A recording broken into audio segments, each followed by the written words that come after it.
चलिए मैंग्रोव के बारे में बात करते हैं। मैंग्रोव क्या है और मैंग्रोव की विशेषताएं क्या हैं, कौन से ऐसे चैलेंजेस हैं जो आज मैंग्रोव के सामने हैं और हम उनको कैसे दूर कर सकते हैं।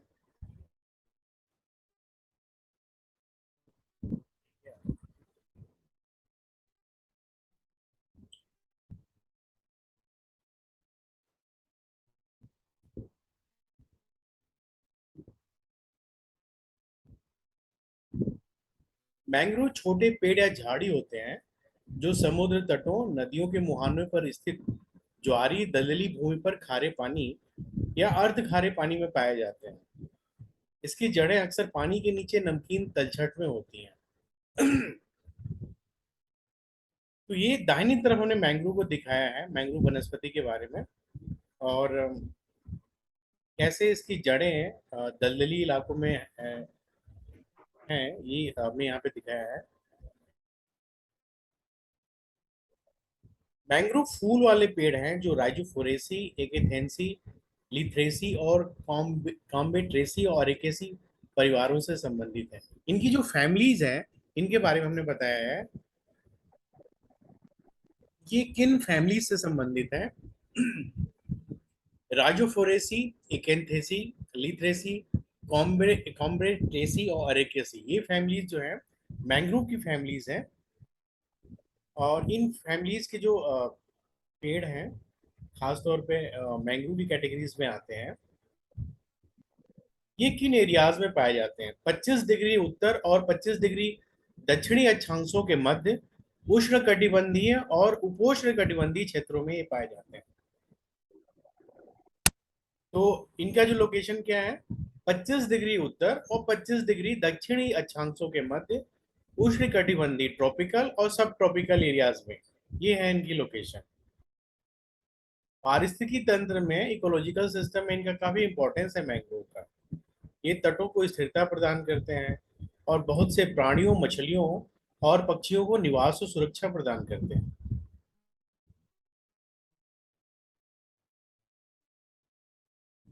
मैंग्रोव की विशेषताओं में जो सबसे महत्वपूर्ण विशेषता है वो है ये ब्लू कार्बन के स्टोरेज होते हैं। ब्लू कार्बन के स्टोरेज। तो ब्लू कार्बन क्या है? महासागर और कोस्टल जो इकोसिस्टम है वो कार्बन डाइऑक्साइड का अवशोषण करते हैं, बड़ी मात्रा में अवशोषण करते हैं। और उनकी इसी प्रकृति को हम ब्लू कार्बन कहते हैं। मतलब ये अवशोषण करने की उनकी जो कार्बन डाइऑक्साइड है वो ब्लू ब्लू कार्बन की श्रेणी में आती है। तो मैंग्रोव जो है और इनके साथ समुद्री घास, नमक के दलदल, ये ब्लू कार्बन इकोसिस्टम के पार्ट माने जाते हैं। ब्लू कार्बन इकोसिस्टम के पार्ट माने जाते हैं। और कार्बन डाइऑक्साइड के अवशोषण करने की इनकी जो क्षमता होती है वो स्थलीय तंत्र की तुलना में लगभग 10 गुनी ज्यादा होती है। इतना पावरफुल होता है इनका कार्बन एब्जॉर्प्शन का सिस्टम। इनका कार्बन सिंक क्षमता लगभग 10 गुनी ज्यादा होती है। और उससे भी महत्वपूर्ण बात यह है कि धरती पर इनका जो हिस्सा है ये 2% से भी कम है। मतलब ये 2% से भी कम हिस्सा है और इनका काम 10 गुना ज्यादा है। क्योंकि ये जो पेड़ हैं इनकी जो खासियत है वो 10 से 15% कार्बन ज्यादा अवशोषित करते हैं। इसलिए ग्लोबल वार्मिंग में ये बहुत बड़े इंस्ट्रूमेंट माने जा सकते हैं, बहुत पावरफुल इंस्ट्रूमेंट माने जा सकते हैं ग्लोबल वार्मिंग को टैकल करने में।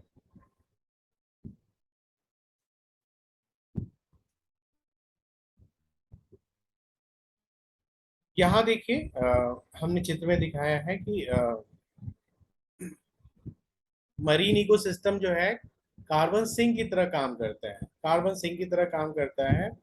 और मैंग्रोव की जड़ें, तने, ये सब जो है कार्बन को अवशोषित करने में मददगार होते हैं। इसी तरह दलदली भूमि में उगने वाली जो मार्सेस हैं, यानी कि ये जो वनस्पतियां हैं वो भी कार्बन सिंक की तरह काम करती हैं। ये जो सी ग्रास है ये भी कार्बन सिंक होता है। अगर हम 1 हेक्टेयर भूमि में मैंग्रोव का प्रोटेक्शन करें, मैंग्रोव की खेती करें, तो ये कितना फायदा इंसान को पहुंचाएगा? ये इंसान को पहुंचाएगा ये जो ग्राफ है ये बताता है, पहले तो 1100 टन कार्बन डाइऑक्साइड का अवशोषण करेगा और आपके जलवायु को बेहतर करेगा। इसके अलावा अगर हम 1 हेक्टेयर जमीन पर मैंग्रोव की खेती करते हैं या उनका प्रोटेक्शन करते हैं, तो 25 गुना ज्यादा कोरल रीफ को प्रोटेक्शन मिलेगा। कोरल रीफ और फिश, इनकी जो प्रजातियां हैं उनको प्रोटेक्शन मिलेगा। इसके अलावा मैंग्रोव से जो होने वाला टूरिज्म से जो आय है वो कितनी है, लगभग $1,000 पर ईयर। और सिर्फ 1 हेक्टेयर मैंग्रोव को बचाकर हम लगभग 50% तूफान और चक्रवात पर नियंत्रण कर सकते हैं। ये चक्रवातों के नियंत्रण में इनकी बहुत महत्वपूर्ण भूमिका होती है। और अभी इस साल भारत में एक बहुत बड़ा चक्रवात आया था जिसको रोकने में मैंग्रोव ने बड़ी भूमिका निभाई, वो हम अभी आपको आगे बताएंगे।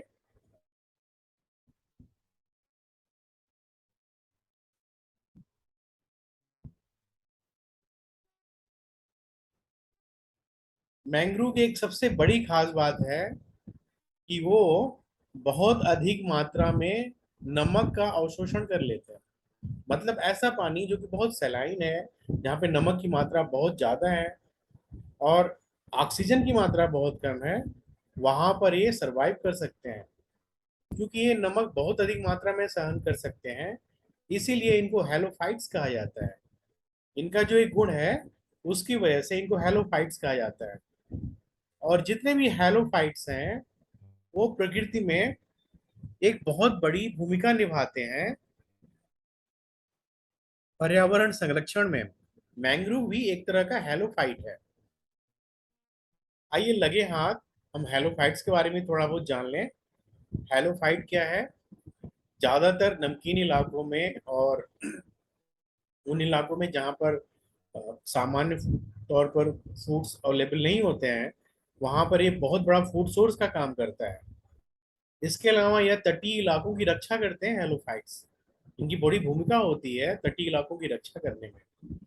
इसके अलावा ये इनमें मेडिसिनल गुण होता है, इनमें औषधि गुण पाया जाता है। और इनकी औषधि गुण की वजह से बहुत सारे आयुर्वेदिक दवाओं और इवन एलोपैथिक दवाओं में भी इनका इस्तेमाल किया जाता है। इसके अलावा ये बहुत सारी हैलो टॉलरेंट बैक्टीरिया को भी कंट्रोल कर सकते हैं। ऐसी बैक्टीरिया जो कि मानव के लिए हानिकारक है या पेड़ पौधों के लिए हानिकारक है, उनको भी कंट्रोल करते हैं हेलोफाइट्स। बायो एनर्जी के बहुत बड़े सोर्स हैं, बायो एनर्जी के बहुत बड़े सोर्स हैं। आज पूरी दुनिया में बायो एनर्जी की तरफ काम किया जा रहा है।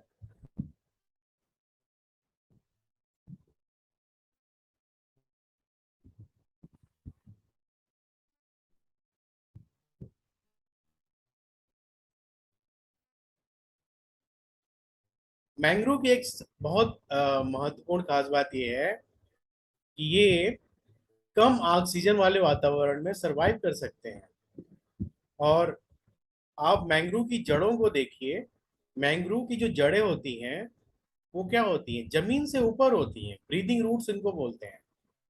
ये बाई तरफ के चित्र में हमने दिखाया है, इनको हम क्या बोलते हैं, न्यूमेटोफोर्स।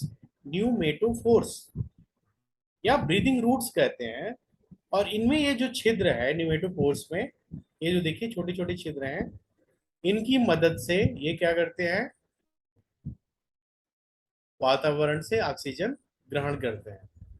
तो इनकी इनकी जो रूट्स हैं उनका नाम आपको याद रखना है, उनका नाम है न्यूमेटोफोर्स। इसके अलावा मैंग्रोव की और क्या खास बात है,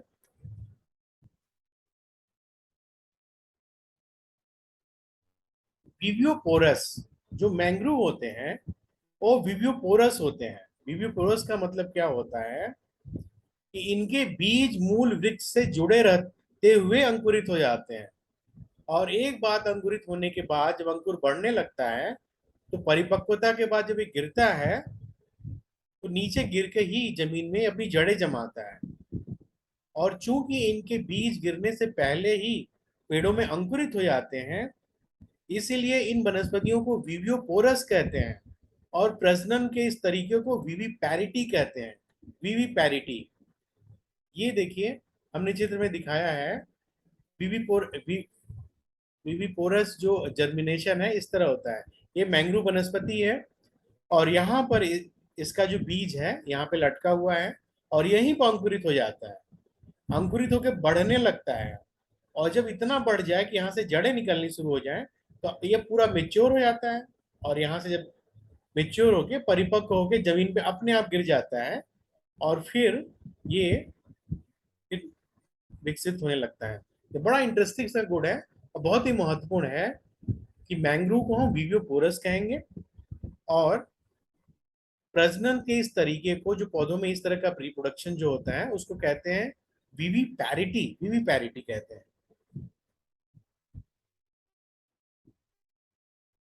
मैंग्रोव के महत्व के बारे में थोड़ा सा बात कर लेते हैं। ये मिट्टी को उपजाऊ बनाए रखते हैं, चक्रवातों से सुरक्षा प्रदान करते हैं, मिट्टी के किनारों को ठीक करते हैं, ज्वार पर नियंत्रण रखते हैं, ज्वार जो टाइड्स आते हैं उनको कंट्रोल करते हैं।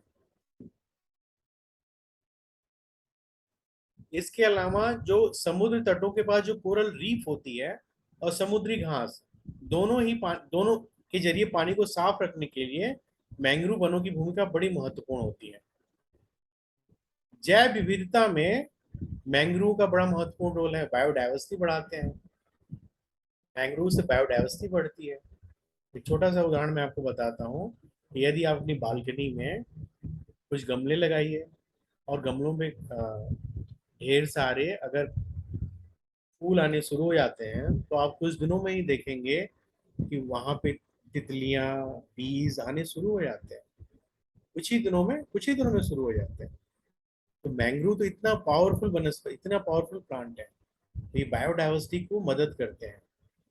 इसके अलावा हमारे जमीन में विभिन्न तरह की जो ट्रेस धातुएं हैं, जो भारी धातुएं हैं, जो पानी में पहुंचकर पानी की गुणवत्ता को खराब करती हैं, उनको ठीक करने में, साफ करने में मैंग्रोव की बहुत महत्वपूर्ण भूमिका होती है।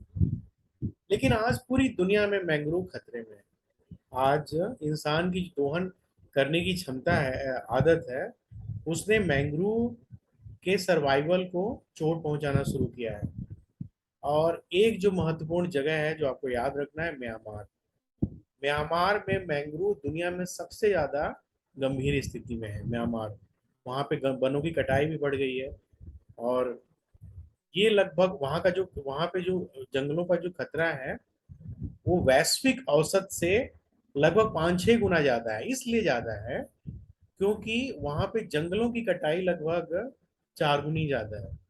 तो जहाँ पे जंगल ज्यादा काटे जाएंगे, तो मैंग्रोव भी उसी लपेट में आते हैं, मैंग्रोव की भी कटाई होती है।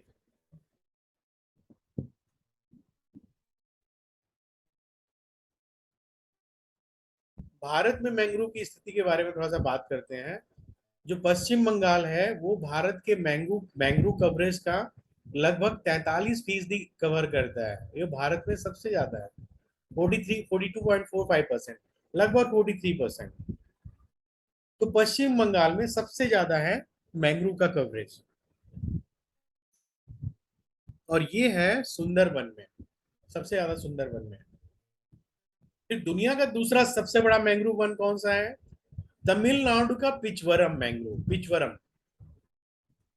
पिचवरम मैंग्रोव क्या है? दुनिया का दूसरा सबसे बड़ा मैंग्रोव वन है। तो दो सबसे बड़े मैंग्रोव के जो कवरेज है वो आपके देश में है। एक तो पश्चिम बंगाल है पहले स्थान पर, पश्चिम बंगाल का सुंदरवन। और दूसरा तमिलनाडु का पिचवरम। दो हैं, जो टॉप टू हैं, वो आपके देश में, भारत में है। दुनिया भर में जो कुल मैंग्रोव का कवरेज है, लगभग 1,50,000 वर्ग किलोमीटर के क्षेत्र में। और एशिया में ही दुनिया भर के मैंग्रोव की संख्या सबसे ज्यादा है।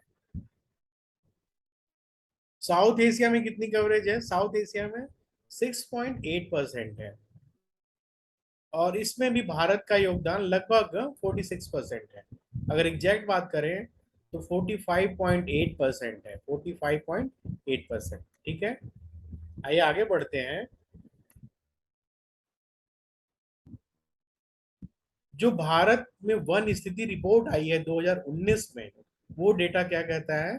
2019 का इंडिया फॉरेस्ट स्टेटस रिपोर्ट कहता है कि भारत में मैंग्रोव कवरेज 4,975 वर्ग किलोमीटर है,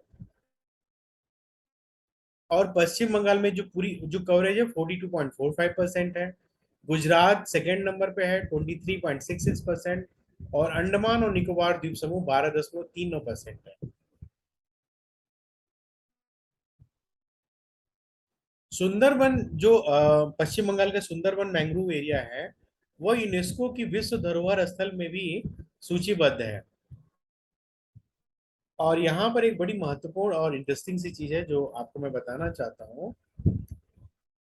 यहाँ पर डम्पियर हॉजस रेखा है, डम्पियर हॉजस रेखा। डम्पियर हॉजस रेखा ये दाहिनी तरफ के चित्र में हमने दिखाया है। ये जो रेड कलर का जो आपको मार्क दिख रहा है ना, उत्तरी और दक्षिणी पश्चिम बंगाल के एरिया में, ये है Dampier Hodges line, Dampier Hodges रेखा। एक तरह की काल्पनिक रेखा है जिसका निर्माण लगभग 1830 की ईस्वी में हुआ था, और इसका निर्माण हुआ था सुंदरबन की सीमा के निर्धारण के लिए हुआ था। डैम्पियर हॉजेस लाइन, ये जो लाल रंग का आप देख रहे हैं, ये मार्क देख रहे हैं, ये डैम्पियर हॉजेस लाइन के रूप में जाना जाता है। एक काल्पनिक रेखा है डम्पियर हॉजेस रेखा या डैम्पियर हॉजेस लाइन, और ये पश्चिम बंगाल के नॉर्थ और दक्षिण 24 परगना जिलों में स्थित है। ये जो ये आप देख रहे हैं ना, ये आपको याद रखना है। ये सुंदरबन को मार्क करता है, और लगे हाथ आप सुंदरबन का भी ये कवरेज देख लीजिए कि सुंदरबन में, सुंदरबन का ये जो एरिया है, ये हमने ग्रीन कलर से दिखाया है। सुंदरबन नेशनल पार्क है यहाँ पे। यहाँ पे ही कोई कली एरिया है, कैलबांग है, मोगला है। बांग्लादेश और पश्चिम बंगाल की सीमा पर ये जगह है। सिप्सा रिवर है, करमजाल एक जगह है, पासुर नदी है, और ये सारी बंगाल की खाड़ी में गिरती है। तो ये जो लोकेशन है ये भी आपको ध्यान में रखना है। ये ज्योग्राफी से जुड़े हुए इस पे क्वेश्चन बन सकते हैं। सुंदरबन नेशनल पार्क के पास क्या क्या जगह है? कोई खाली है, सिप्सा नदी है, क- कल कलाबोगी है, मोंगला है, करमामजल है, और पासुर नदी है। तो ये कुछ चीजें हैं जो आपसे ये सुंदरबन मैंग्रोव से संबंधित कुछ तथ्य थे जो मैंने आपको बताया। आइए एक और इंटरेस्टिंग सा मैंग्रोव है अपने देश में, भीतरकनिका मैंग्रोव। भीतरकनिका मैंग्रोव कहाँ है? उड़ीसा के भीतरकनिका में है, जो ब्राह्मणी और वैतरणी नदी के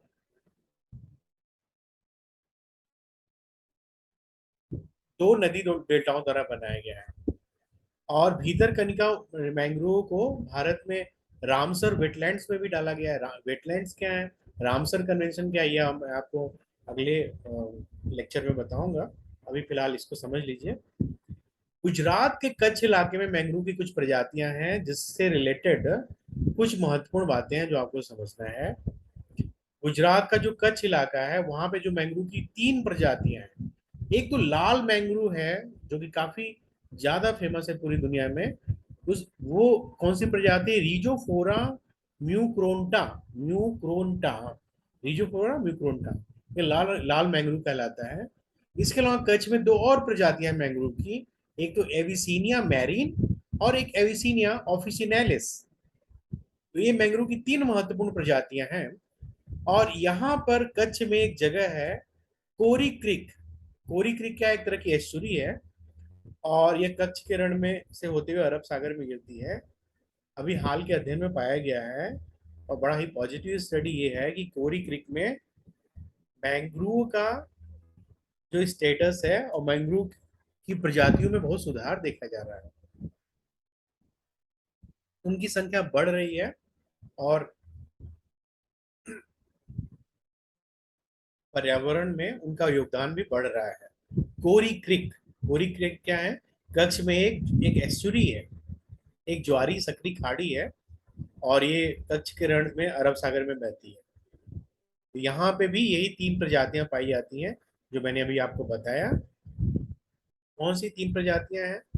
एविसीनिया मैरीन, एविसीनिया ऑफिसिनालिस, रिजोफोरा म्यूक्रोंटा। ये तीन प्रजातियां हैं मैंग्रोव की जो गुजरात के कच्छ में पाई जाती हैं। और यहीं पर कोरी क्रिक है कच्छ क्षेत्र में। कोरी क्रिक क्या है? एक तरह की एस्चुरी है, एक ज्वारी सकरी खाड़ी है, और हाल के अध्ययनों में पाया गया है यहाँ मैंग्रोव में काफी सुधार पाया जा रहा है, काफी सुधार देखा जा रहा है।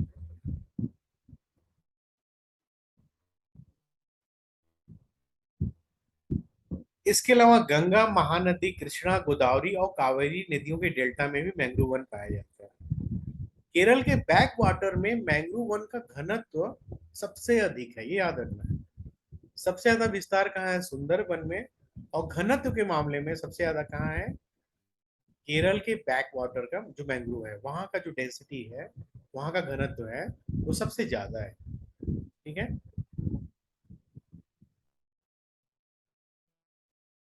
अभी मैंने आपको बताया कि हाल के दिनों में भारत में एक चक्रवात आया था और उस चक्रवात ने बहुत तबाही पैदा की थी बंगाल की खाड़ी में। लेकिन कलश द्वीप पर उस चक्रवात ने तबाही को रोक लिया। चक्रवात की तबाही बच गई। ऐसा क्यों हुआ? मैंग्रोव जंगलों की वजह से हुआ। मैंग्रोव जंगलों ने बुलबुल जो चक्रवात आया था भारत में बंगाल की खाड़ी में, उस चक्रवात की तबाही को कंट्रोल किया। क्योंकि वहां कलश द्वीप पे मैंग्रोव थे और उस मैंग्रोव ने वहां पर तबाही को थोड़ा कंट्रोल किया, वहां पे नुकसान को कंट्रोल किया। अगर वहां पे मैंग्रोव नहीं होते तो कलश द्वीप पर भी उतनी ही तबाही आ सकती थी जितना सुंदरबन के बाकी इलाकों में आया था। ये है मैंग्रोव का हाल का सबसे महत्वपूर्ण भूमिका जो हमारे देश में ही हमने देखा। जलवायु परिवर्तन को कंट्रोल करने में मैंग्रोव की बहुत महत्वपूर्ण भूमिका है, क्योंकि कार्बन सिंक की तरह काम करते हैं। और हाल के दिनों में पूरी दुनिया में झींगा खेती को बड़ी तेजी से बढ़ावा दिया जा रहा है। पूरी दुनिया में बढ़ावा दिया जा रहा है झींगा खेती में। कुछ प्रमुख देश हैं United state of America, Japan, China. तो इस झींगा खेती की वजह से मैंग्रोव जंगलों के अस्तित्व पर बड़ा खतरा पैदा हो गया है इन देशों में। झींगा की खेती ने बड़ा नुकसान पहुंचाया है मैंग्रोव जंगलों की ग्रोथ पे। भारत में थोड़ा कम है, लेकिन अमेरिका, जापान, चाइना और यूरोप के कुछ देशों में बहुत ज्यादा हुआ है। और इस खेती की वजह से 35% नुकसान हुआ है मैंग्रोव जंगलों को। तो आपके परीक्षा में पूछा जाता है, मेंस की परीक्षाओं में, कि मैंग्रोव के समक्ष चुनौतियां क्या हैं। तो पहली चुनौती जलवायु परिवर्तन है। दूसरी चुनौती जो मैंने बताया कि खेती का जो पैटर्न बदला है पूरी दुनिया में, उसमें झींगा खेती है। अगला जो पॉइंट है कि तटीय क्षेत्रों का व्यवसायीकरण हो गया है। पूरी दुनिया का व्यवसायीकरण हो रहा है। हर जगह हम चीजों को व्यवसायिक नजरिए से देख रहे हैं, तो तटीय क्षेत्र भी इससे अछूते नहीं है। जलीय कृषि, तटीय विकास, चावल और ताड़ के तेल की खेती, ये सब चीजें क्या है, इनकी वजह से मैंग्रोव की कटाई हो रही है पूरी दुनिया में। तो ये एक बड़ी वजह है तटीय क्षेत्रों के व्यवसायीकरण मैंग्रोव को कम करने के लिए जिम्मेदार है ये। एक और महत्वपूर्ण मुद्दा है मैंग्रोव को खत्म करने की बड़ी वजह क्या है। आपको पता होना चाहिए कि पूरी दुनिया में समुद्रों में जो तेल के टैंकर जाते हैं, वह कई बार आंधी तूफान या इंसान की गलतियों की वजह से लगभग 8 से 10 लाख गैलन टन जो टैंकर होते हैं तेल के, वो समुद्र में गिर जाते हैं, बह जाते हैं। और उस तेल का जो रिसाव है समुद्र में, वो समुद्र की वनस्पतियों को तबाह तो करता है, समुद्र के जीवों को तबाह करता है, साथ में मैंग्रोव को भी तबाह करता है, उनका नुकसान करता है। तो समुद्रों में तेल रिसाव एक बड़ी वजह है मैंग्रोव की कमी की वजह, कमी पूरी दुनिया में जो कमी हुई है। भारत में जो क्या चुनौतियां हैं मैंग्रोव को लेकर, आइए उसके बारे में थोड़ा देखते हैं।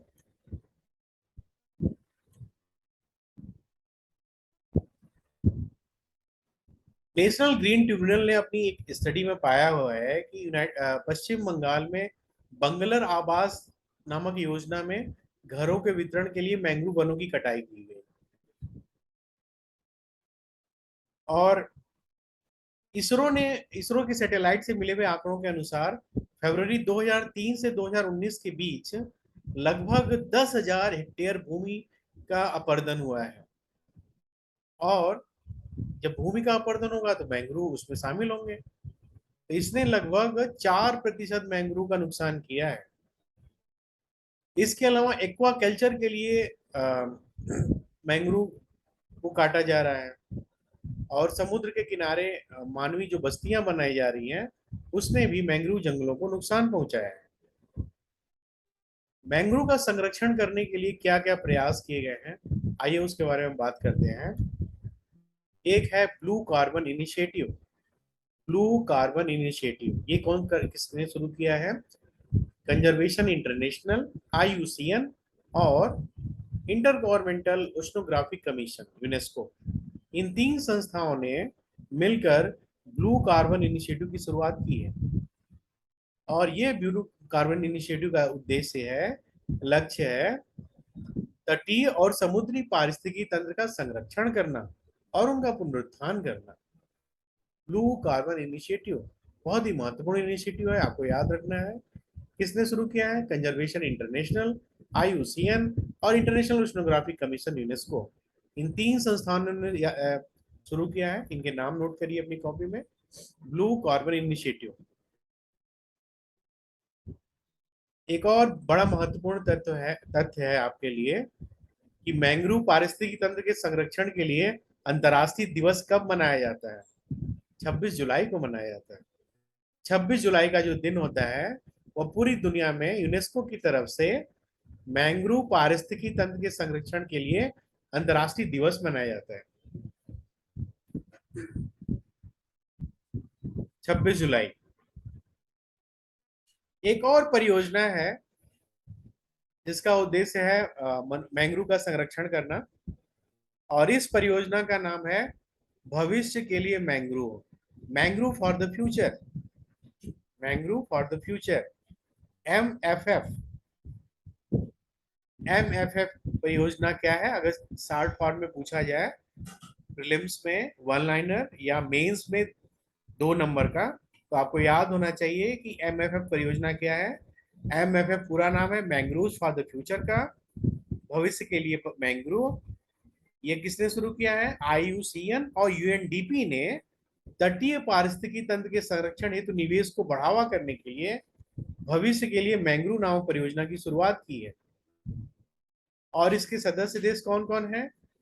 Cambodia, Bangladesh, Bharat, Indonesia, Maldives, Myanmar, Pakistan, Seychelles और वियतनाम। ठीक है, याद रखिएगा, ये इंपॉर्टेंट तथ्य है।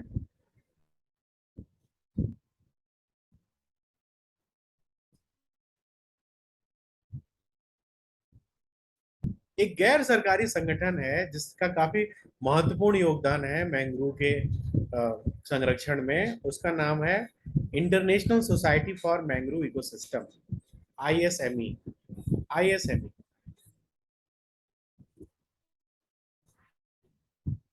सुंदरबन को रामसर कन्वेंशन के तहत शामिल किया गया है, और इसके तहत मैंग्रोव के संरक्षण के लिए बात कही गई है।